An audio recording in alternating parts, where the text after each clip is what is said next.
عليكم ورحمة الله وبركاته. اهلا وسهلا بيكم حبايبي في فيديو جديد من قناة الطب البديل.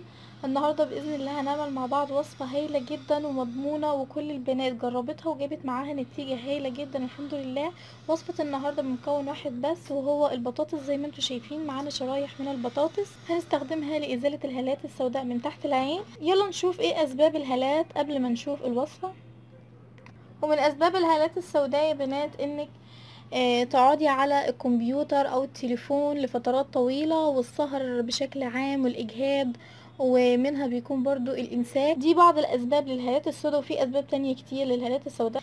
يلا بقى نشوف ايه الطريقة وايه فوائد البطاطس لازالة الهالات.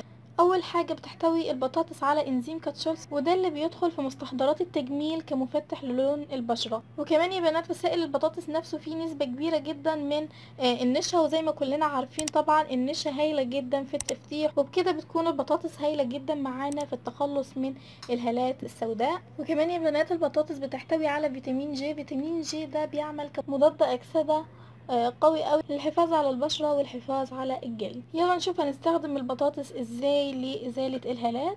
بنجيب البطاطس بالشكل ده، ما بنخليهاش رهيفة، بنقطعها بتكون سميكة كده، وبعد كده بنحطها في الفريزر لحد ما تتجمد خالص، وبنطلعها من الفريزر وبتحطيها على عينك كده بالشكل ده، وبتسيبيها بالشكل ده على عيونك لمدة ربع ساعة، وبعد كده بتغسلي عينيكي بمية دافية.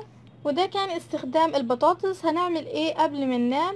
هنجيب زيت اللوز الحلو، وبتاخدي منه حبة قليلين وبتحطيهم على عيونك، وبتدلكي بيها، بتعملي لها مساج بشكل دائري كده على العيون بلطف، وبتفضلي تحركي فيها كده لمدة 5 دقايق، وبعد كده وبتباتي بالزيت ده وبتسيبيه على عيونك، والصبح بتغسليه.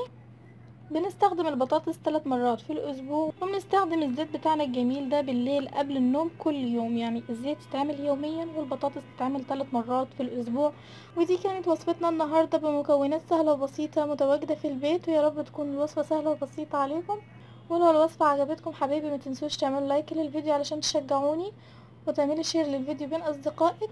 ولو كنت مش مشتركة في القناة اشتركي في القناة بالضغط على الزر الاحمر اسفل الفيديو، وتفعيل علامة الجرس علشان يوصلك كل جديد من قناة الطب البديل. والسلام عليكم ورحمة الله وبركاته.